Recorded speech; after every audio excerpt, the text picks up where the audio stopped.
Centripetal acceleration जो होती है वो आपके पास होती है सेंट्रीपिटल एक्सेलेरेशन ये रही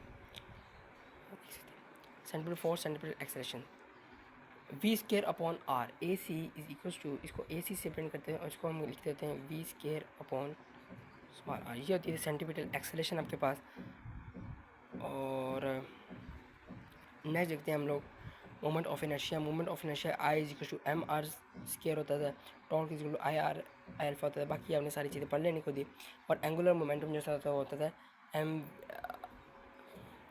angular momentum is equal to r cross p, p is equal to m v होता था।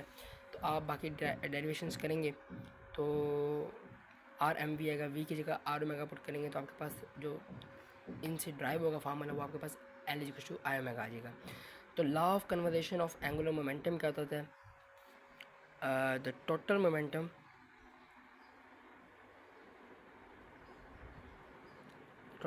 of all the bodies in isolated system remains constant in the absence of the external torque। तो ये आपने याद है kinetic energy of rotation और potential energy is equal to translation kinetic energy plus rotational kinetic energy.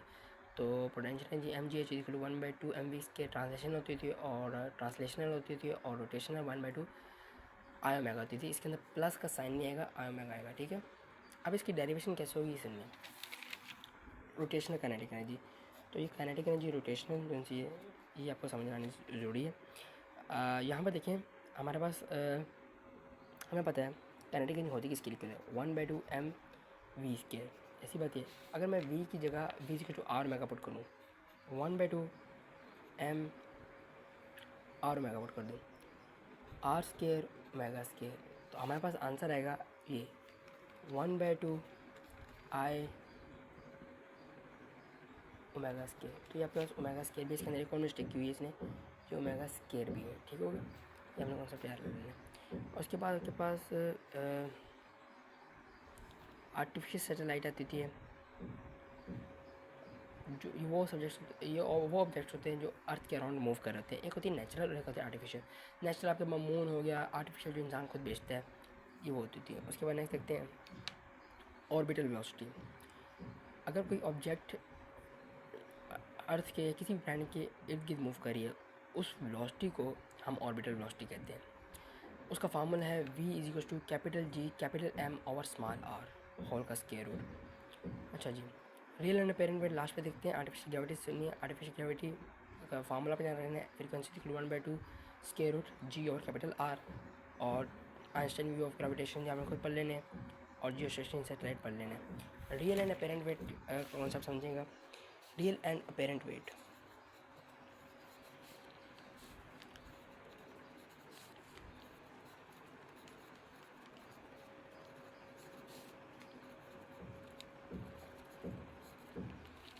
इस topic को समझने से पहले आपको ये समझना बहुत ज़्यादा ज़रूरी चीज़ है कि आपके पास मास और वेट के अंदर बहुत बड़ा डिफरेंस है। मास एक बॉडी का एक्चुअल वेट होता है, ठीक है, एक एक्चुअल वेट होता है।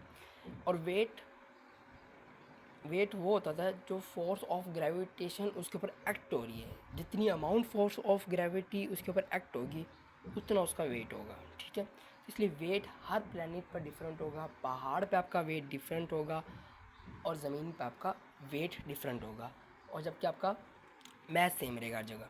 ठीक है, तो वेट के लिए उसने यहाँ पे लफ्ज़ इस्तेमाल किया अपेरेंट वेट। अपेरेंट का जो लफ्ज़ है वो वेट के लिए इस्तेमाल किया हुआ है और रियल के लिए मैथ इस्तेमाल किया हुआ है। यहाँ पे रियल के लिए टेंशन का यूज़ कर रहा है, इसका टेंशन का। तो सबसे पहले फर्स्ट केस है case number 1 real and apparent weight का। Body is at rest. अगर बॉडी रेस्ट पे है, इफ़ बॉडी एट रेस्ट, अगर बेटा आपके पास बॉडी रेस्ट पर है, केस नंबर 1 के अंदर बात हो रही है कि अगर बॉडी रेस्ट पर है तो तब आपके पास जो रियल वेट और अपेरेंट वेट, ये अपेरेंट वेट ये रियल वेट, ये दोनों इक्वल होंगे। ठीक है, ये जब बॉडी रेस्ट पर है। केस नंबर 2 को डिस्कस करते हैं। केस नंबर 2 के अंदर क्या हो रहा है? बॉडी मूव कर रही है अपवर्ड, लिफ्ट के अंदर है और बॉडी मूव कर रही है अपवर्ड। अब जब अपवर्ड मूव करेगी तो ग्रेविटेशनल फोर्स क्या होगी, कम होगी। तो वेट ग्रेविटेशन फोर्स है, तो ये चीज़ ये फोर्स की equal, force equal to M a होता है, ये हम लिख देना। तो टेंशन वेट क्या होगा, जो सा आपके पास इसका रियल वेट है वो आपके पास इंक्रीज हो जाएगा, ये चीज़ आ जाएगा जब बॉडी मूव अपवर्ड कर रही है, लिफ्ट अप मूव कर रही है और बॉडी इसके अंदर प्रेजेंट है लिफ्ट के अंदर। नेक्स्ट देखते हैं केस नंबर 3।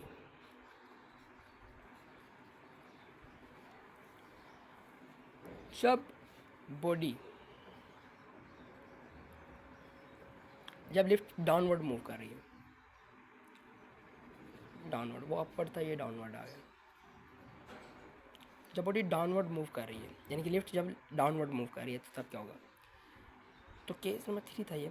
अब इसके अंदर जब डाउनवर्ड मूव करेगी तो आपके पास क्या आएगा, ग्रेविटेशन फोर्स इंक्रीज हो जाएगी, तो ये चीज़ होगी। उसके बाद फोर्स एम ए।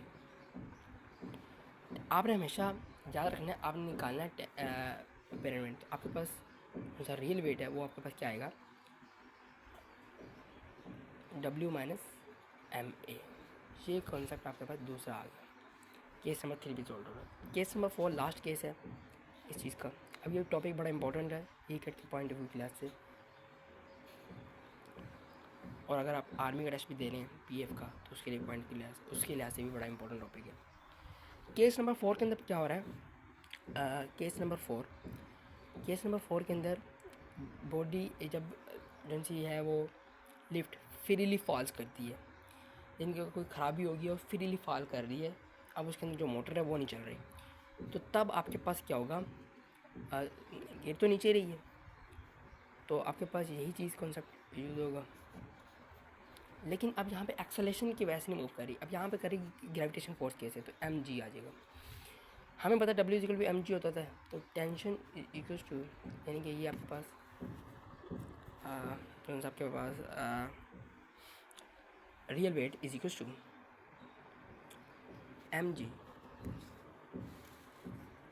ये बनेगा mg और माइनस mg, तो यानी कि ये इक्वल टू 0 आ जाएगा। तो ये तब का केस है जब बॉडी फ्रीली फॉल करिए, तो तब 0 आ जाएगा आपके पास, जो सा उसका अपेरेंट रियल वेट है वो 0 हो जाएगा। इसी वजह से आप देखेंगे कि जो उनसे साइंटिस्ट हैं जो अर्थ के अराउंड रोटेट कर रहे होते हैं स्पेसशिप्स में हैं, तो वहाँ पे वेट 0 होता है उनका रियल वेट भी 0 होता है तब, तो ये आपने याद रखना है, उनका तब अपेरेंट वेट क्या होता है, 0 हुआ होता है, और उस वेट को हम अपेरेंट वेट कहते हैं, उनका ये 0 हुआ होता है।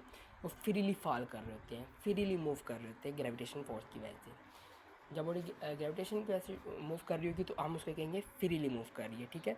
और जब एक्सेलेरेशन से करेंगे तब हम उसको फ्रीली नहीं कह सकते, तब आप एक्सेलेरेशन मोटर प्रोवाइड कर सकती है, इंजन प्रोवाइड कर रहा होगा, इस तरह की कोई चीज़ मशीन वगैरह प्रोवाइड करती है, ठीक है। तो दैट्स चैप्टर नंबर 5। अस्सलाम वालेकुम। जो हमारा नेक्स्ट चैप्टर है वो उसका नाम है वेव्स। ये फर्स्ट ईयर का चैप्टर नंबर 8 है, और इसके अंदर सबसे पहले बात करते हैं वेव्स होती क्या है। The phenomena in which the energy transfer from one point to another point, this is called the wave motion, ठीक है। और टाइप्स ऑफ वेव्स हैं, वेव्स की दो टाइप्स हैं, इलेक्ट्रोमैग्नेटिक वेव्स और mechanical waves. Mechanical waves, the waves which do not which require any medium for their propagation are called the mechanical waves. इसके अंदर साउंड वेव्स, वाटर वेव्स ये आती थी। Electromagnetic waves, the waves which do not require any medium for their propagation are called the electromagnetic waves। electromagnetic waves के अंदर बात करते हैं रेडियो वेव्स, एक्स रेज। अब बड़ा इंपॉर्टेंट कॉन्सेप्ट दूंगा। मैकेनिकल वेव्स स्पेस में ट्रैवल नहीं कर सकती, इलेक्ट्रोमैग्नेटिक वेव्स स्पेस में ट्रैवल कर सकती हैं, ये याद रखना है आपने। प्रोग्रेसिव वेव्स एंड और travelling waves, whatever be the type of the wave, in the most cases it is called the progressive wave or traveling wave. Generally it is defined as follows: a wave which transfers energy in moving away from the source is called the progressive wave or a traveling wave. When traveling wave is generated periodically is called the periodic wave. Mechanical waves की दो types, transient waves और longitudinal और compressive waves. Transient waves. If a particles of a medium vibrate perpendicularly to the direction of propagation of the wave, then such waves are called the transient waves. And the longitudinal waves, if a particle of a medium vibrate parallel to the direction of propagation of a wave, then such wave is called the longitudinal wave. Longitudinal wave is also called the compressional waves. अब यहाँ पे दो concept हैं, crust trough और compression और रेयरफ्रैक्शन. Longitudinal waves और अब सबसे पहले मैं बात करता हूँ ट्रांसफर वेव्स के अंदर दो कंसेप्ट आते हैं. ये चीज़ अगर इस तरह से करके ये जो मूवमेंट हो रही है इस चीज़ को हम कहते हैं ट्रांसफर वेव. ये होती है ट्रांसफर वेव. अब ट्रांसफर वेव के अंदर याद रखिएगा highest point of the wave, highest point है जो सा वो आपके पास होता है क्रस्ट. हाईएस्ट पॉइंट क्रस्ट है और लोएस्ट पॉइंट जो सा वो ट्रफ है.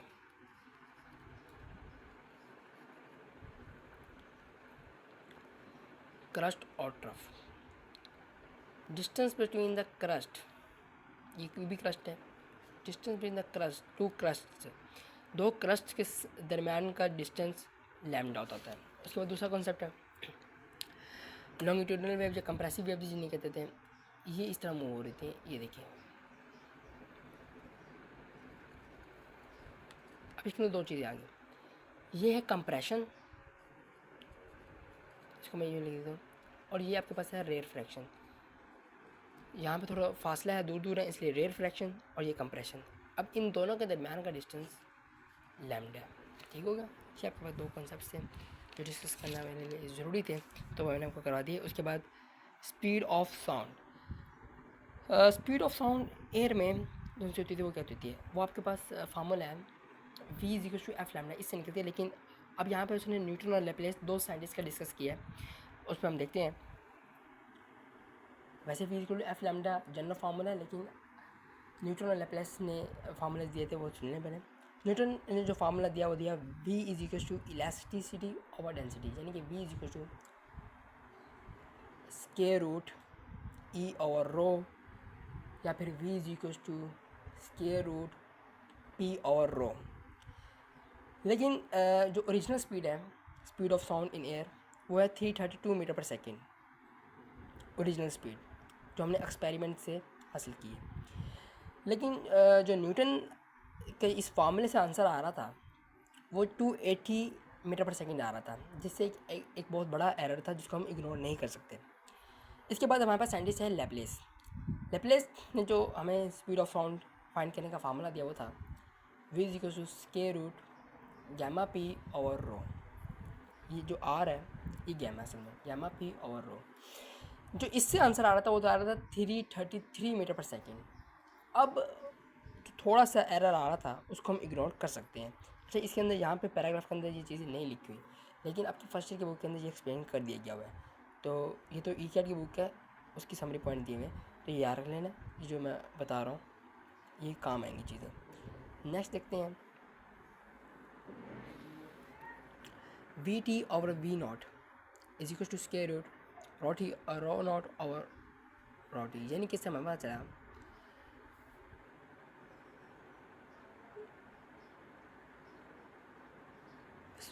वेलोसिटी और रो में इन्वर्स रिलेशन है, जबकि वेलोसिटी और टेम्परेचर में डायरेक्ट रिलेशन है. ठीक हो गया.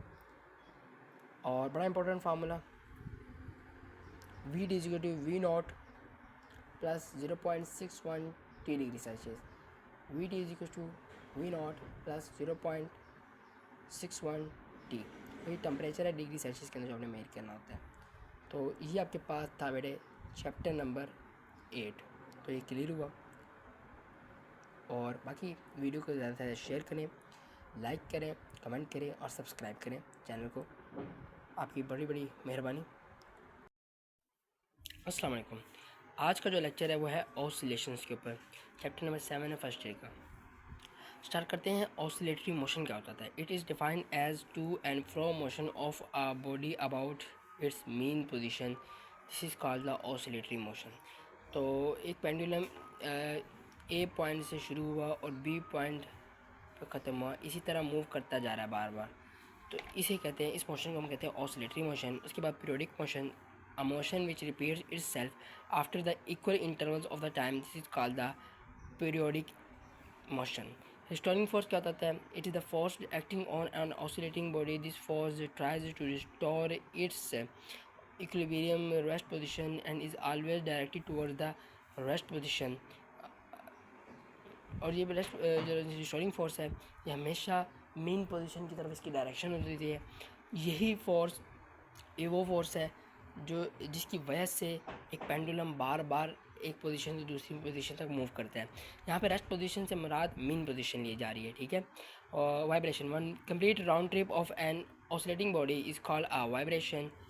और नेक्स्ट आपके पास एम्पलीट्यूड है। The maximum displacement on either side of the mean position of an oscillating body is called the amplitude. Time period, it is defined as the time to complete one vibration and is made in the unit of a second. Frequency is equals to 1 by t. Frequency is defined as a number of vibrations performed in 1 second. Its unit is hertz या cycle per second भी होता है। और frequency is equal to 1/t, ये बड़ा important relation है। उसके बाद देखते हैं angular frequency omega is equal to 2πf होता था। We know that a complete circle is equivalent to one complete vibration, that is why the term angular velocity is used as the angular frequency in SHM। Theta is equal to omega T, omega is equal to 2πf, तो omega is equal to 2π/t, omega is equal to 2πf, ठीक है। इसमें derive किया validation को, ठीक है। Simple harmonic motion, सबसे पहले तो यूनिट्स ऑफ एंगुलर फ्रीक्वेंसी जो थी वो रेडियन पर सेकंड और रेवोल्यूशन पर सेकंड होते थे। सिंपल हार्मोनिक मोशन को स्टार्ट करते हैं। A vibratory motion in which acceleration is directly proportional to the displacement from mean position and is always directed towards the mean position is called the SHM. SHM and circular motion. In order to get an insight into SHM, we correlate it with uniform circular motion. The following formula are applicable to SHM. सबसे पहला formula displacement का, instantaneous displacement जिसको हम कहते थे, जिसके अंदर सबसे पहले x is equal to X naught sine omega T, पहला फार्मूला आ गया। Theta is equal to omega T होता था, ठीक है। उसके बाद instantaneous velocity v is equal to omega square root X naught का स्क्वायर माइनस एक्स का square. Instantaneous acceleration is equal to minus omega square X. Time period t is equal to 2π और omega naught है, बड़ा इंपॉर्टेंट। Theta is equal to omega T होता था और naught is equal to X naught omega, V is equal to R omega, R also used, ठीक होगा। Phase angle, it is the angle which tells the state of motion of vibrating object. It tells us how many vibrations or what part of a vibration is completed after a certain time. Horizontal mass spring system. Consider a mass spring system vibrating horizontally.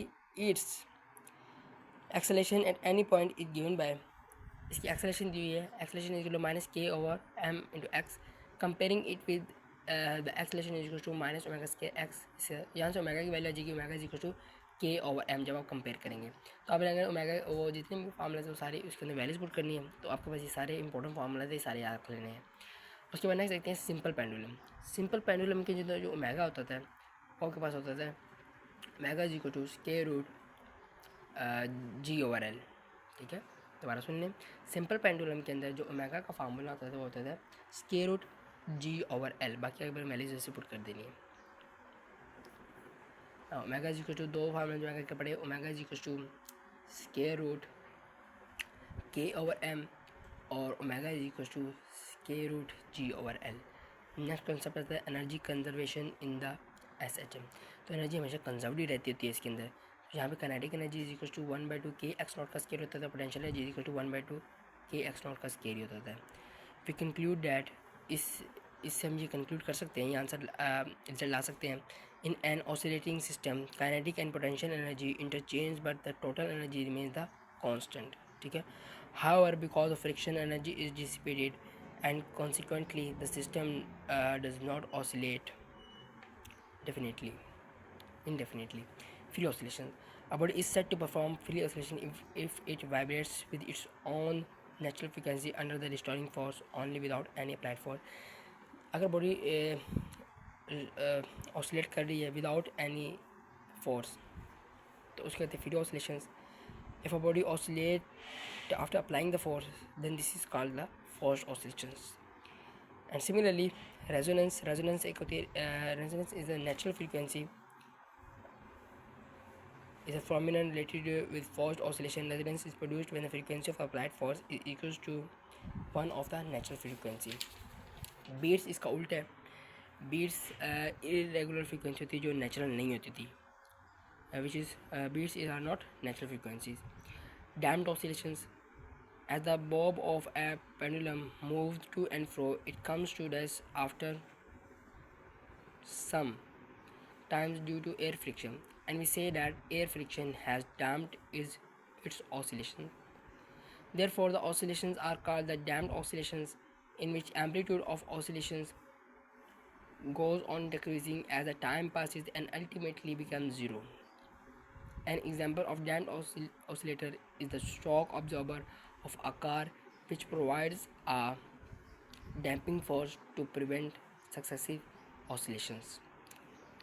Damping is a process whereby energy is dissipated from the oscillating system. Frictional force is a natural damping force whether it is desired or not desired. अच्छा जी, तो हम consider करते हैं कि यहाँ पे ना water flow हो रहा है, इधर वाटर है, अभी ये आगे यहाँ बंद है, लेट्स सपोज करते हैं यहाँ से बंद है, ऐसे में कंसिडर किया यहाँ से बंद है, एक दफ़ा पानी आगे नहीं जा रहा है, पानी रुका हुआ है. तो पानी तो रुका हुआ है लेकिन उसके अंदर मॉलिक्यूल्स जो हैं वो तो मूव कर रहे होते हैं, ठीक है. उसके अंदर जो मॉलिक्यूल्स होते हैं वो तो मूव कर रहे होते हैं. अब जो मॉलिक्यूल्स मूव कर रहे हैं, ये मॉलिक्यूल्स मूव कर रहे हैं वाटर के, ये इस सरफेस से बार बार टकराएंगे, बार बार क्या करेंगे, टकराएंगे. जब टकराएंगे तो प्रेशर जनरेट होगा, इस सरफेस पे क्या होगा, प्रेशर जनरेट होगा. तो इस चीज़ को हम कहते हैं प्रेशर, ठीक है. यहाँ से आप इस हिसाब से प्रेशर को मेजर करेंगे. अब मैं मूविंग फ्लोट की बात करता हूँ. अब यहाँ पे एरिया ज़्यादा है, एरिया ज़्यादा होगा, फ्लोट की स्पीड क्या होगी, कम होगी, इतनी बात तो पता है हमें, फ्लोट की स्पीड तो कम होगी. अब फ्लोट की स्पीड कम है तो मॉलिक्यूल को ज़्यादा चांस मिलेगा, वो ज़्यादा कोलिजन करेंगे, कोलिजन के चांसेस बढ़ जाएंगे जब फ्लूइड की स्पीड कम है. तो ये ज़्यादा दफ़ा टकराएंगे तो इधर क्या हो जाएगा, प्रेशर ज़्यादा होगा, ठीक है. अब इधर देखते हैं, इधर फ्लूइड जो है वो तेज़ी के साथ गुजरेगा. जब तेज़ी के साथ गुजरेगा तो मॉलिक्यूल्स को कम चांसेस मिलेंगे इस सरफेस से टकराने के, तो यहाँ पे प्रेशर क्या हो जाएगा, कम हो जाएगा. सिमिलरली इधर प्रेशर ज़्यादा होगा. तो इस कॉन्सेप्ट को हमने इन चीज़ों से हमें ये पता चला कि अब प्रेशर जो है वो डायरेक्टली प्रोपोर्शनल है एरिया के, ठीक हो.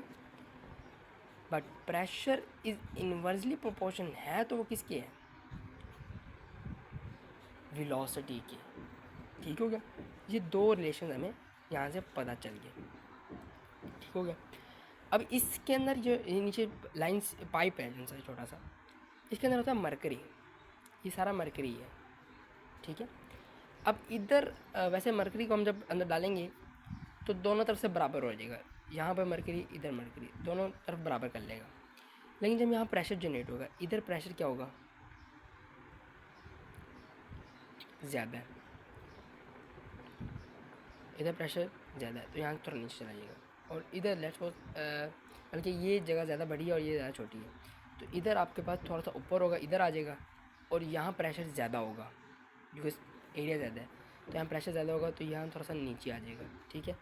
तो ये आपके पास कॉन्सेप्ट हो गया. ये वेंट्री रिलेशन था. तो ये जो बड़ी मिस्टेक है बच्चों की, वो ये वाला रिलेशन यूज़ कर रहे होते हैं.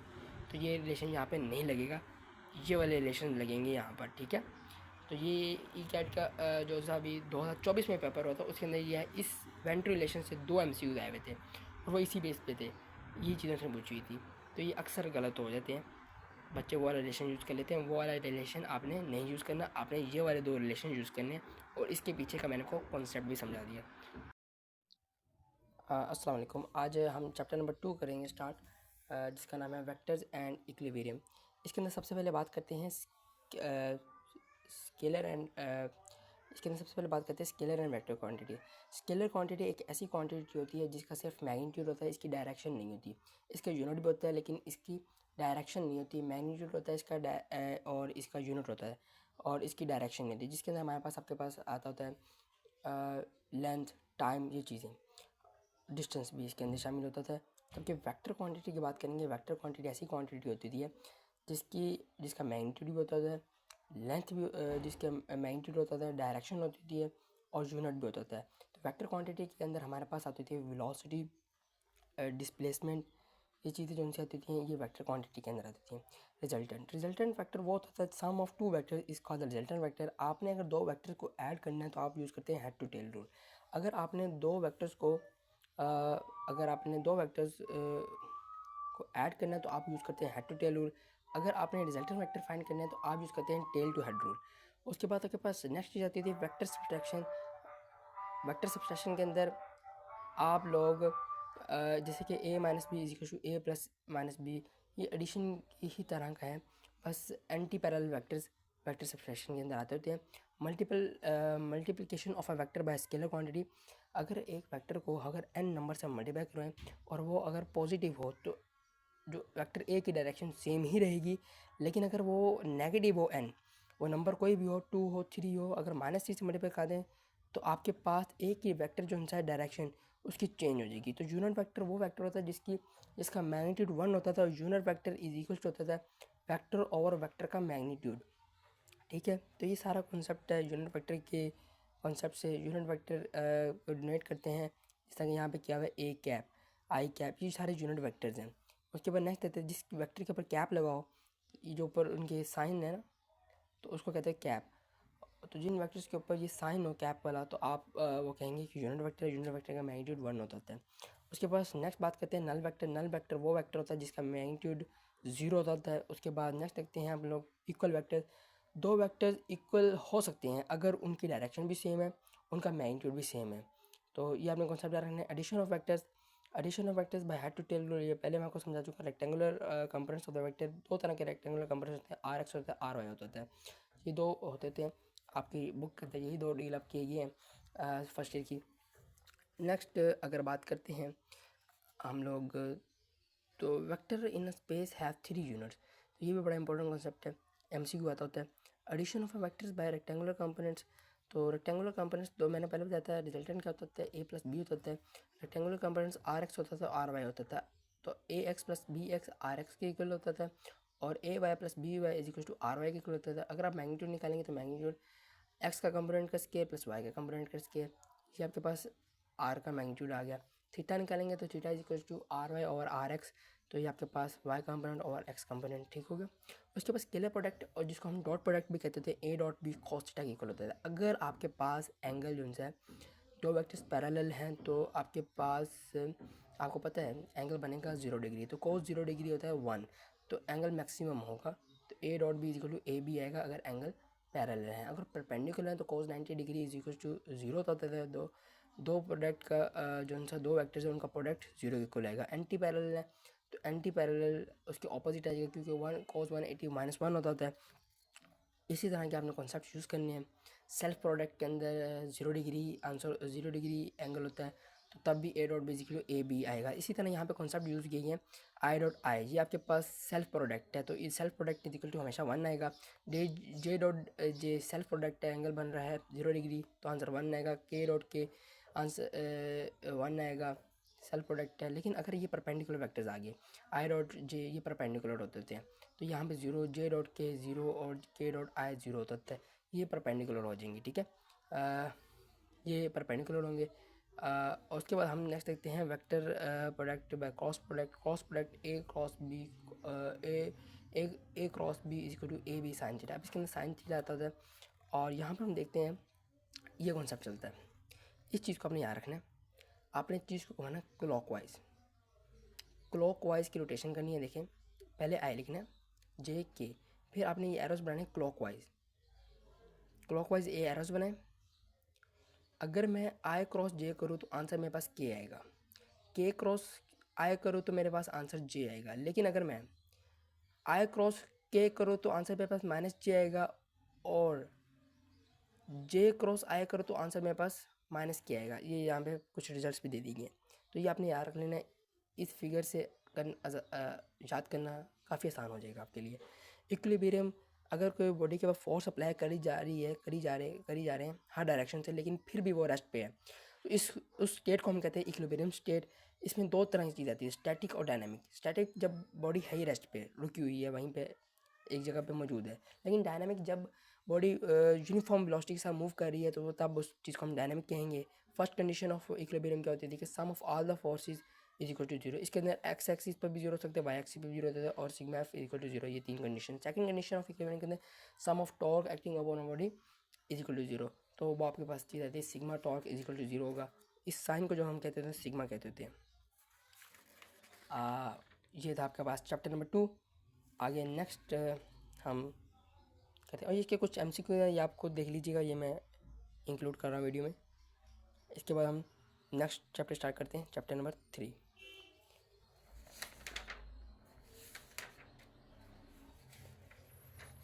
चैप्टर नंबर 3 का नाम है मोशन एंड फोर्स। अब इसके अंदर सबसे पहले चीज़ आती है displacement. Shorter distance between the 2 point, this is called the displacement. देखें, अब अगर दो तरह से रास्ते होंगे हमारे पास। सबसे पहले A पॉइंट से B पॉइंट का डिस्टेंस कैलकुलेट करना चाह रहे हैं हम लोग। A पॉइंट से B पॉइंट का डिस्टेंस, B पॉइंट इधर है, लेट्स सपोज करते हैं B पॉइंट इधर है। तो यहाँ से यहाँ तक का डिस्टेंस इस तरह से, ये आपके पास होता है डिस्प्लेसमेंट। लेकिन यहाँ पर रोड है, समझते हैं, ये वाला डिस्टेंस जो सा होगा, ये होता है डिस्प्लेसमेंट। ये डिस्प्लेसमेंट और ये आपके पास डिस्टेंस को आप S से डिनोट करेंगे और डिस्प्लेसमेंट को D से। डिस्टेंस को D से भी कर सकते हैं, लेकिन जो डिस्प्लेसमेंट है वो वेक्टर क्वांटिटी है, और अगर इसको D से करेंगे तो इसके ऊपर ये आपके पास एरो हेड नहीं आएगा, ठीक है। उसके बाद नेक्स्ट कॉन्सेप्ट देखते हैं, वेलोसिटी। आपको पता है the rate of change of the displacement of a moving body is called its velocity, यानी कि V is equal to delta D और delta T instantaneous velocity. If the velocity of a body changes from instant to instant, then we define instantaneous velocity as follows: V instantaneous is equals to limit delta t approaching to zero, delta d over delta t, ठीक है। इसका unit जो होता है metre पर second होता है। Acceleration, the change in velocity of a body, this is called the acceleration. Velocity time graph के अंदर जो उसकी स्लोप होती है वो आपको बताता है डिस्टेंस कवर्ड बताता है, ठीक है। उसके बाद आपके पास इक्वेशंस ऑफ मोशन आती होती हैं। तो इसके अंदर आपके पास फर्स्ट इक्वेशन ऑफ मोशन जो है वो होती है, जैसे यहाँ पे गिवन भी है, V F is equal to V I plus A T. Second equation of motion जो होती है वो आपके पास होती है S is equal to V I T plus 1/2 A T का स्केयर। और थर्ड इक्वेशन जो इक्वल होती है वो होती है 2s is equal to V F का स्केयर माइनस वी आई का स्केयर। न्यूटन्स के लॉज होते हैं। न्यूटन्स का फर्स्ट लॉ ऑफ मोशन वही कहता है कि अगर बॉडी रेस्ट पे है तो वो रेस्ट पे रहेगी जब तक कि उस पर फोर्स ना अप्लाई की जाए, और अगर बॉडी मूव यूनिफॉर्म वेलोसिटी से मूव कर रही है तो वो करती रहेगी। सेकंड लॉ ऑफ मोशन ये कह रहा है F is equal to M A, ये आपके पास सेकंड लॉ ऑफ मोशन है। The acceleration produced in the body is directly proportional to the force applied and inversely proportional to the mass of the body. The force is made in newton and is defined by the second law of motion as follows, ठीक है। ये सारा आपने read कर लेना। Next देखते हैं आपके पास third law of motion, action and reaction are equal but opposite in direction, इसका साइन है F is equal to minus F, ये आपने समझ लेना है। उसके बाद देखते हैं momentum P is equal to M B, यानी कि मोमेंटम के अंदर मास और वेलोसिटी का प्रोडक्ट है, तो ये मोमेंटम है। तो एम और वी, इम्पल्स आप समझते हैं, impulse is the product between the force and the short time, यानी कि impulse is equal to F cross T. Impulse is also equal to change in the momentum, ये देखें ना, इम्पल्स दोनों से चेंज इन मोमेंटम भी होगा, तो इसका मतलब क्या, डेल्टा पी भी कह सकते हैं। लेकिन इम्पल्स होता किसके इक्वल है, वो होता है एफ क्रॉस टी। अगर मैं यहाँ पे वैल्यूज पुट करूँ, प्लग इन करूँ वैल्यूज़ को, तो ये देखिएगा F cross T is equal to delta P यानी कि चेंज इन मोमेंटम है, तो M V F minus M V I, तो जो फोर्स है ये वो आएगी आपके पास M V F minus M V I over delta T. तो ऊपर वाली चीज़ को हम लिख सकते हैं delta P over delta T. Delta P मैंने लिखा और मैं लिख रहा हूँ डेल्टा टी। ये कॉन्सेप्ट आपके पास दूसरा कॉन्सेप्ट होगा। अब यहाँ पर आपके पास यही चीज़ बताई गई है, यहाँ पे एक्सप्लेन कर दी गई है। आइसोलेटेड वो सिस्टम होता था, अभी आइसोलेटेड सिस्टम देखते हैं। Isolated system in which no external agency exerts any force, however the members of the system can exert force on one other. Isolated system वो होता है कि अब लेट्स सपोज करते हैं हमने बच्चों को कमरे में बंद कर दिया, तो वापस में लड़ते रहेंगे, लेकिन बाहर से आके उनको कुछ छुड़वाने वाला नहीं होगा, उनको मारने वाला कोई नहीं होगा, कमरा बंद है। ये होता है आइसोलेटेड सिस्टम। उसके बाद के पास law of conservation of momentum. Law of conservation of momentum क्या होता है सुनिएगा। Law of conservation of momentum क्या है, m1 v1 plus m2 v2 is equal to m1 v1 prime plus m2 v2 prime. ये बड़ा इंपॉर्टेंट कंसेप्ट है। अब यहाँ पे v1 प्राइम और v2 प्राइम ये वो वेलोसिटीज़ है जो आफ्टर द कोलिजन की वेलोसिटीज़ हैं, कोलिजन के बाद की वेलोसिटीज़ v1 प्राइम और v2 प्राइम है। अच्छा जी, ये आपके पास था चैप्टर नंबर 3। आगे नेक्स्ट बढ़ते हैं और नेक्स्ट आपके पास चैप्टर नंबर 4 है। और चैप्टर नंबर 4 के अंदर सबसे पहले है वर्क डन। तो work done is equal to होता है वर्क डन जो आपके पास इक्वल होता है वो आपके पास होता है F dot D cause of theta. तो कांस्टेंट फोर्स ऐसी फोर्स जब आप फोर्स अप्लाई करें और बॉडी डिस्प्लेसमेंट कवर करे, लेकिन तो वेलोसिटी जो जब कांस्टेंट फोर्स अप्लाई की जाए तो वेलोसिटी जो डिस्प्लेसमेंट कवर करे वो यूनिफॉर्म वेलोसिटी के साथ करे, ये आपके पास कांस्टेंट फोर्स होती है। और जब आप वेरिएबल फोर्स को अप्लाई करें तो तब बॉडी डिस्प्लेसमेंट कवर करेगी, लेकिन आपके पास वेरिएबल फोर्स के साथ करेगी, वेरिएबल वेलोसिटी के साथ करेगी, वेलोसिटी चेंज हो रही होगी। यानी कि वेरिएबल फोर्स जब अप्लाई करेंगे तो बॉडी के अंदर एक्सेलेरेशन होगा, और जब आप लोग कांस्टेंट फोर्स अप्लाई करेंगे तो बॉडी के अंदर एक्सेलेरेशन नहीं होगा। कंजर्वेटिव फील्ड एक ऐसी फील्ड होती है जिसके अंदर वर्क डन पाथ पे डिपेंड नहीं करता होता, ये बात इसमें यहाँ पे की हुई है। और work done in a closed path is equal to 0 होता है। उसके बाद पावर आती है, power is equal to delta W over delta T होता है, ये आपके पास कॉन्सेप्ट है। और पावर का यूनिट वाट होता है, और जूल पर सेकंड भी आप लिख सकते हैं क्योंकि एनर्जी वर्क डन का यूनिट जूल होता है। एनर्जी एंड इट्स फॉर्म्स है काइनेटिक एनर्जी और potential energy. Important kinetic energy basic का फॉर्मूला है, 9th क्लास से आप पढ़ते आए हैं। Kinetic energy is equal to 1/2 mv² और potential energy is equal to mgh। अच्छा जी, अब काइनेटिक एनर्जी और पोटेंशियल एनर्जी होती क्या है इस चीज़ को समझते हैं। तो काइनेटिक एनर्जी काइनेटिक एनर्जी जो होती थी वो होती थी work done along the field, work done along the field. ये आपके पास होता है काइनेटिक एनर्जी। अगर मैं बात करूँ पोटेंशियल एनर्जी की, तो पोटेंशियल एनर्जी जो होती थी वो होती थी वर्क डन अगेंस्ट फील्ड के मुखालिफ जो सा वर्क डन हो रहा है उसको कहते होते हैं हम लोग पोटेंशियल एनर्जी।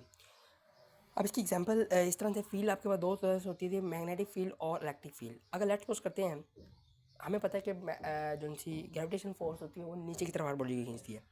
अगर बॉडी नीचे की तरफ गिर रही है तो उसके पास काइनेटिक एनर्जी है क्योंकि वो वर्क डन कर रही है अलोंग द फील्ड। लेकिन अगर बॉडी को हम ऊपर की तरफ फेंकते हैं तो तब बॉडी ने वर्क डन किया अगेंस्ट द फील्ड, तो उसके पास जो एनर्जी होगी वो होगी पोटेंशियल एनर्जी। तो ये कॉन्सेप्ट था पोटेंशियल एनर्जी को काइनेटिक एनर्जी। उसके बाद एब्सोल्यूट पोटेंशियल एनर्जी, इसका फार्मूला याद रखें, potential energy U G is equals to capital G capital M small M और कैपिटल आर, या स्मॉल आर भी लिख सकते हैं। ये आपके पास कॉन्सेप्ट नहीं है। उसके बाद नेक्स्ट देखते हैं एस्केप वेलोसिटी। अगर किसी बॉडी को एक ऐसी बॉडी अर्थ से निकलने के लिए, बाहर निकलने के लिए, एस्केप करने के लिए अर्थ से उनसे वेलोसिटी चाहिए होती है स्पेस में जाने के लिए, उसको कहते होते हैं एस्केप वेलोसिटी। एस्केप वेलोसिटी जो उनसे होती थी वो होती है V is equal to 2g capital R square root whole लिखा होगा, और साथ में escape velocity is equal to 2 capital G capital M और स्मॉल आर। ये आपकी बुक के अंदर और कैपिटल आर, ये आपकी बुक के अंदर फॉर्मूला नहीं था ये वाला, लेकिन ये ई कैड में पूछा जा सकता है। Inter conversion of the potential and kinetic energy, तो इसके बाद आप समझेंगे ये क्या होती है। इसके अंदर फाइनल रिजल्ट आपने याद रखना है कि loss of potential energy is equal to gain in kinetic energy होता है mgh is equal to 1/2 mv²। और अगर work done again the friction भी क्या दिया गया तो फिर प्लस एफ डी कर दें gain in potential kinetic energy के अंदर, ये जिस तरह यहाँ पे इसने किया हुआ है। तो work done against the friction, और work done against the friction जो होता है वो आपके पास एफ डी होता है, ठीक है। Work done against the friction F D होता था। और वर्क एनर्जी प्रिंसिपल जो होता था वो होता है एफ डॉट डी, यानी कि work done is equal to change in kinetic energy. ये वर्क एनर्जी प्रिंसिपल है, work done is equal to change in kinetic energy, ऐसे कॉन्सेप्ट ये आपके पास होता है एनर्जी वर्क एनर्जी प्रिंसिपल। लेकिन इसका यूज़ कैसे किया जाएगा, देखिए वर्क डन किसके इक्वल होता है एफ डॉट डी, और चेंज इन काइनेटिक एनर्जी को हम इससे लिख सकते हैं 1/2 mvf माइनस mva। तो इसकी मैंने ये क्लोज फॉर्म थी और ये मैंने इसको ओपन फॉर्म के अंदर ले आया, ठीक है। ये वाली जो थी ये क्लोज फॉर्म थी और ये इसकी ओपन फॉर्म है। तो ये आपके पास चैप्टर नंबर 4 भी क्लियर हो चुका है। अस्सलाम वालेकुम। आज जो सा है पहला चैप्टर स्टार्ट करते हैं फर्स्ट ईयर का। ई कैट की प्रिपरेशन के लिए भी ये वीडियो हेल्पफुल रहेगी, और जिस भी आप कॉम्पिटिटिव एग्ज़ाम की प्रिपरेशन कर रहे हैं उस सब के लिए ये वीडियो हेल्पफुल रहेगी। तो फर्स्ट चैप्टर है मेजरमेंट्स। मेजरमेंट्स के अंदर सबसे पहले जो चीज़ है वो आपके पास आती है फिजिकल क्वांटिटीज़। फिजिकल क्वांटिटीज़ वो क्वांटिटीज़ होती हैं जो all the measurable quantities are called the physical quantities. Physical quantities के अंदर दो क्वांटिटीज़ आती थी, base quantities and the derived quantities. Base quantities की तादाद 7 होती है, और आपके पास दूसरी बात ड्राइव्ड क्वांटिटीज़ जो होती है वो आपके पास अनलिमिटेड होती है। तो एक बड़ा इंपॉर्टेंट एमसीक्यू आता था कि फ़िज़िकल क्वांटिटीज़ कितनी होती थी, हाउ मैनी फिजिकल क्वांटिटीज़। तो बच्चे अक्सर 7 लगाए थे। 7 इसका ऑप्शन इनकरेक्ट बनता है। इसका जो करेक्ट ऑप्शन है वो इनफिनाइट बनता है, क्योंकि फिजिकल क्वांटिटीज़ के अंदर बेस क्वांटिटीज़ ड्राइव्ड क्वांटिटीज़ दो आती होती है। तो नेक्स्ट देखते हैं सप्लीमेंट्री यूनिट्स। सप्लीमेंट्री यूनिट्स के अंदर दो ही यूनिट्स आते थे, जिसके अंदर हमारे पास रेडियन एंड स्ट्री रेडियन आता था। रेडियन जो होता था वो प्लेन एंगल होता है, और ये 2 डायमेंशनल होता है। ये आपके पास एक आर्क है, ये आर्क और ये जो सा रेडियस है इन दोनों का डिस्टेंस सेम होता है। ये दूसरी बात आपने याद रखनी है। ये आर्क है सरकमफेरेंस के ऊपर, ये जो बाउंड्री है इसको कहते होते हैं सरकमफेरेंस, और ये आर्क है। इस आर्क का और रेडियस ये जो है इन दोनों का डिस्टेंस जो है वो सेम होता है। ये आपने याद रखना है रेडियन के अंदर। स्ट्री रेडियन जो होता है वो सॉलिड एंगल होता है, 3 डायमेंशनल का होता है, और ये आपके पास इसकी फिक बनती है कौन के सेंटर में लाई कर रहा होता है स्टी रेडियन। तो ये स्टी रेडियन था साइंटिफिक नोटेशंस। उसके बाद आती है, और उसके बाद के पास सिग्निफिकेंट फिगर्स आते थे। All the accurate and the first doubtful is called significant. अब सिग्निफिकेंट फिगर्स के अंदर हम थोड़े से रूल्स को देखते हैं। सिग्निफिकेंट फिगर्स के अंदर थोड़े से रूल्स को देखते हैं, जिसके अंदर आपके पास देखें ऑल द डिजिट्स 1 2 3 4 5 जितने भी हैं, all the digits 1 2 3 4 5 are significant. However zero may और may not be significant in case zeros the following rules adopted. अब ये कुछ रूल्स बताए गए हैं जो आपने लगाने हैं। अगर के ज़ीरो के बारे में बताया गया कि ज़ीरो कब सिग्निफिकेंट फिगर होगा और कब सिग्निफिकेंट फिगर नहीं होगा। अगर zero between the 2 significant figures आता है तो वो फिर आपके पास एक सिग्निफिकेंट फिगर के अंदर काउंट होगा। लेट्स सपोज मैं कहता हूँ आपके पास है 5 है 0 7, तो इसके अंदर जो सिग्निफिकेंट फिगर्स होंगे वो आपके पास 3 आएंगे। इसके अंदर जो सिग्निफिकेंट फिगर्स होंगे वो 3 आएंगे, क्योंकि ज़ीरो जो है वो सिग्निफिकेंट फिगर्स के दरमियान में लाई कर रहा है। और लेट्स सपोज अगर करते हैं कि अगर zero after the significant figure के लाई करता है, जिस तरह ये, तो इसके अंदर भी सिग्निफिकेंट फिगर 3 होंगे। और अगर मैं कहता हूँ कि 0 5 अगर सिग्निफिकेंट से पहले अगर लाई करता है ज़ीरो, तो उसके अंदर सिग्निफिकेंट फिगर 1 होगा, ज़ीरो काउंट नहीं होगा, सिर्फ यही काउंट होगा। ये आपने दूसरा कॉन्सेप्ट याद रखना है। और उसके बाद आपके पास नेक्स्ट चीज़ आती थी साइंटिफिक नोटेशन के अंदर सिग्निफिकेंट फिगर्स कैसे फाइंड आउट करेंगे। साइंटिफिक नोटेशन के अंदर आप लोग जो सा ये देखें, नेक्स्ट पोस्ट ये मैं एक लेता हूँ। इसके अंदर हमें 10 की पावर को काउंट नहीं करना है, तो इसके अंदर सिग्निफिकेंट फिगर्स जो होंगे वो होंगे आपके पास 3। 10 की पावर को काउंट नहीं करना, सिर्फ इनको काउंट करना है बस। तो ये था आपके पास साइंटिफिक नोटेशन सिग्निफिकेंट फिगर्स का कॉन्सेप्ट, सिंपल सा यही था। सिग्निफिकेंट फिगर्स के बाद आपके पास नेक्स्ट चीज़ आती होती है अनसर्टेनिटी। अनसर्टेनिटी 3 तरह की आपके पास फर्स्ट के अंदर डिस्कस की गई है, एडिशन के लिए, मल्टीप्लिकेशन डिवीजन के लिए और पावर फैक्टर के लिए। तो सबसे पहले एडिशन के लिए देख लेते हैं। लेट्स सपोज आपके पास दो अनसर्टेनिटीज दी हुई हैं। 10.5 लेट्स सपोज मैं करता हूँ, ये देखिए 10.5 प्लस माइनस 0.1 दी हुई है, और साथ में आपको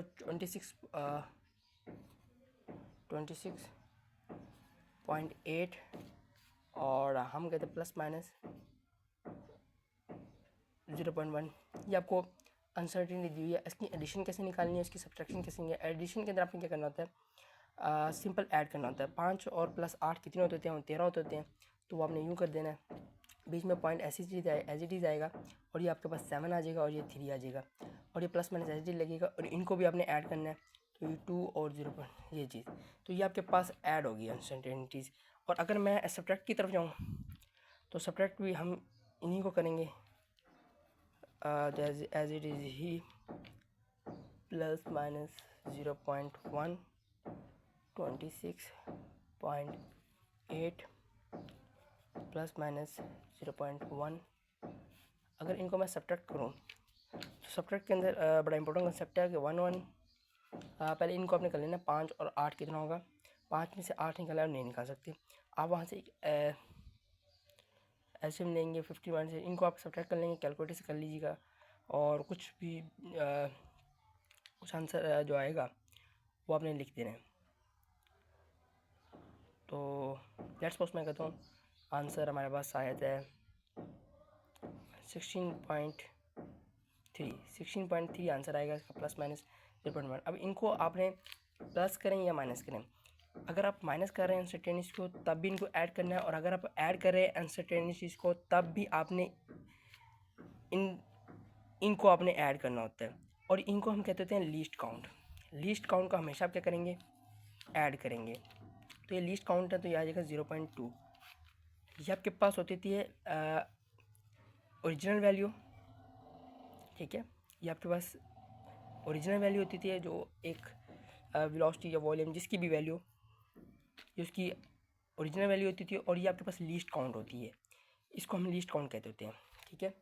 तो आगे नेक्स्ट देखते हैं फॉर मल्टीप्लिकेशन और एंड डिवीजन। मल्टीप्लिकेशन और डिवीजन के लिहाज से इसके आपके बुक के अंदर दो चीज़ें दी हुई हैं, आपके पास दिया हुआ है v is equal to 5.2 plus minus 0.1 voltages, and I भी दिया हुआ है, वो दिया हुआ है 0.84 प्लस माइनस एंड 0.05। ये आपके पास दिया हुआ है, और आपने सबसे पहले इनको मल्टीप्लाई करवा लेते हैं। अगर आपके पास दो अनसर्टेनिटीज आ गई हैं मल्टीप्लाई करवाने के लिए, लेट्स सपोज मैं कहता हूँ इनको मल्टीप्लाई करवाना है, प्लस माइनस 0.1, और ये आपके पास आ चुका है 0.84 प्लस माइनस 0.05। तो करना कुछ नहीं है, इनको सिंपल मल्टीप्लाई करवाने से पहले आपके पास एक बड़ा इंपॉर्टेंट कंसेप्ट बताता चलूँ। जब भी इस तरह करके आ जाए तो आपने मल्टीप्लाई डायरेक्ट नहीं करवा सकते। आप लोग मल्टीप्लाई हो गया, डिवीजन हो गया, अब डायरेक्ट नहीं करवाएंगे आप लोग। सबसे पहले ये जो लिस्ट काउंट्स दी हुई हैं, इनको लिस्ट काउंट कहते हैं, इनकी परसेंटेज निकालेंगे। और इनकी परसेंटेज निकालने का तरीका क्या होता है सर, लीस्ट काउंट को आपने जो वैल्यू दी हुई है उस पर डिवाइड कर देना और 100 से मल्टीप्लाई करवा देना। लीस्ट काउंट जो दी हुई थी 0.1, उसको आपने जो वैल्यू थी उससे डिवाइड करवा देना और 100 से आपने मल्टीप्लाई करवा देना, जैसा अभी करवा दिया मैंने। ये आपने कॉन्सेप्ट यूज़ करना है परसेंटेज निकालने के लिए। तो जो परसेंटेज निकलेगी, प्लस माइनस की जगह उस परसेंटेज को लिखना है, फिर इसकी परसेंटेज निकालनी है, फिर उसकी जगह उसको लिखना है। फिर आपने इनको तो मल्टीप्लाई करवाना है और इनको ऐड करवाना है। जब आप इनको ऐड करवा लेंगे, लेट्स सपोज देखते हैं यहाँ पे भी उसने इसी तरह किया हुआ है। तो जब उसने इनको ऐड करवा लिया, ये देखिए आप, उसने परसेंटेज निकाली, फिर उसने परसेंटेज निकाल ली गई, तो आपने उनको ऐड करवा देना है। फिर जब ऐड करवाएंगे, लेट्स सपोज मैं कहता हूँ कि हमारे पास आंसर आता है, एक सपोज कर लें, वैसे मैं कैलकुलेशन नहीं कर रहा, कैलकुलेटर इस टाइम मेरे पास पढ़ा नहीं हुआ, तो वैसे मैं वैसे सपोज कर रहा हूँ। लेट्स सपोज आंसर हमारे पास ये आया था, तो लेट्स सपोज करते हैं इनकी परसेंटेज हमने निकाल ली है, परसेंटेज को ऐड करना है, परसेंटेज निकाल के उस तरह तरीके से उसकी भी उसी तरह निकाल के फिर परसेंटेज को ऐड करना है। परसेंटेज मैं कहता हूँ 0.8% आई है, ठीक है। और अगर मैं परसेंटेज को ऐड करता हूँ, इसे एज इट इज़ ऐड करूँ, 5.34 के अंदर इतनी परसेंट है, इसको मैं ऐड करता हूँ। अभी आपने अब क्या करना है, आपने 5.34 को इससे मल्टीप्लाई करना है, क्योंकि आपने अभी लीस्ट काउंट के अंदर जाना है। आप आंसर लीस्ट काउंट के लेके जाएंगे, इसको परसेंट की जगह आपने 100 से डिवाइड कर देना है। तो आपके पास जो अब ये आंसर आएगा, उस आंसर को 5.34 प्लस माइनस यहाँ पे आपने इस आंसर को लिख देना। लेट्स सपोज मैं कहता हूँ 0.2 आंसर आता है, तो ये आपके पास फाइनल आंसर होगा, जिसके अंदर हम कहेंगे कि जनाब ये 2 नंबर मल्टीप्लाई और मल्टीप्लाई करवाने के बाद अनसर्टेनिटी ये निकली।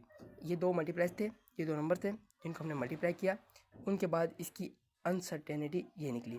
और अगर डिवीजन की बात करें, डिवीजन भी सिमिलर है, बस डिवीजन के अंदर ये डिवाइड होंगे, बाकी कॉन्सेप्ट यही वाला है कि आप लोग पहले यहाँ की परसेंटेज निकालेंगे, लिस्ट काउंट को वैल्यू से डिवाइड करके मल्टीप्लाई बाय 100 करेंगे, और फिर इनको डिवीजन के अंदर डिवाइड करेंगे, इन दोनों को वैल्यूज़ को, और इनको हमेशा ऐड ही करेंगे, और एंड देन दोबारा फिर वो परसेंटेज जो कि उसको लिस्ट काउंट में ले जाने के लिए यही कॉन्सेप्ट यूज़ करेंगे, और उसके बाद आपके पास फाइनल आंसर आएगा। उसके बाद राउंड ऑफ करेंगे, जितना इसके अंदर मैं राउंड ऑफ नहीं कर सकता। राउंड ऑफ तब होगा जब यहाँ पर नंबर अगर 5 होता तो यहाँ पर 4 आ जाता, 5.4 लिखते आप, 6 होता तभी 5.4 लिखते हैं।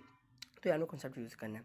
और बड़ी इंपॉर्टेंट बात अभी ये इसके अंदर एरर आ रहा है, वो एरर इस तरह से है कि जब आपने MCQ बड़ा शॉर्ट ट्रिक एक इंपॉर्टेंट है कि आपको कह दिए कि ये बताएं जी कौन सी अनसर्टेनिटी करेक्ट है। अनसर्टेनिटी करेक्ट को फाइंड करने का तरीका ये होता है कि अब इस पॉइंट के बाद कितने डिजिट है, इसके बाद 1 है और यहाँ पर 2 हैं, तो ये अभी इनकरेक्ट आंसर होगा। करेक्ट इस तरह से होगा, 5.4 है तो प्लस माइनस 0.2। अगर पॉइंट के पास यहाँ पे भी 1 डिजिट है तो यहाँ पे भी 1 डिजिट होना चाहिए। आपने इसके साथ लिस्ट काउंट के साथ इसको मैच करना लाजमी होगा, ठीक है। पॉइंट के बाद डिजिट जितने लिस्ट काउंट में होंगे उतने ही वैल्यू के अंदर होने चाहिए, तो वो आपके पास करेक्ट आंसर आएगा। दिस इज़ द एक शॉर्ट ट्रिक होगी ये।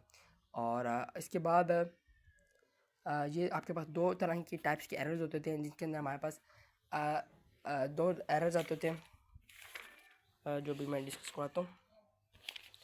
देखिए 2 तरह से एरर होते हैं, रैंडम एरर और सिस्टमेटिक एरर। जो रैंडम एरर तब अक्कर होता था जब random error one repeated measurements of the quantity give the different values under the same condition. आप बार बार मेजरमेंट ले रहे हैं सेम तरीके से, लेकिन हर दफ़ा आंसर डिफरेंट आ रहा है, ये होता है रैंडम एरर। और रैंडम एरर को रिमूव नहीं कर सकते आप, इसको बहरहाल आप जब आ रहा हो तो आप रैंडम एरर से वैल्यू फाइंड कर सकते हैं, वो आप तब एवरेज लेंगे। रैंडम एरर से वैल्यू फाइंड करने का तरीका है आप सारे नंबर्स की एवरेज ले लें। लेट्स सपोज मेरे पास मैंने 4 दफ़ा मेजरमेंट्स लिए और 4 दफ़ा डिफरेंट आंसर आया सेम कंडीशन के साथ। पहली दफ़ा 12 आया, फिर 3 आया, फिर 4 आया, 3 दफ़ा मैंने ले ली चले मेजरमेंट्स, तो 12 प्लस 3 प्लस 4 इसकी एवरेज जो निकलेगी वो निकलेगी डिवाइडेड बाय 3, तो 15 प्लस 4 19, 19 बाय 3 जो है इसका राइट आंसर आएगा, ठीक है। रैंडम एरर को रिमूव करने का तरीका ये है, एवरेज के थ्रू आप कर सकते हैं। उसके बाद के पास systematic error. Systematic error zero error की वजह से अक्कर होता था, तो आप जीरो एरर को जब रिमूव करेंगे तो वो भी सिस्टमेटिक एरर भी रिमूव हो जाएगा। तो ये था आपका चैप्टर नंबर 1। अब इसके अंदर डायमेंशन तो बेसिक सा कॉन्सेप्ट है, वो बहुत ईजी होती है। तो ये चैप्टर 1 का जितना भी था ये मैंने कवर करवा दिया। और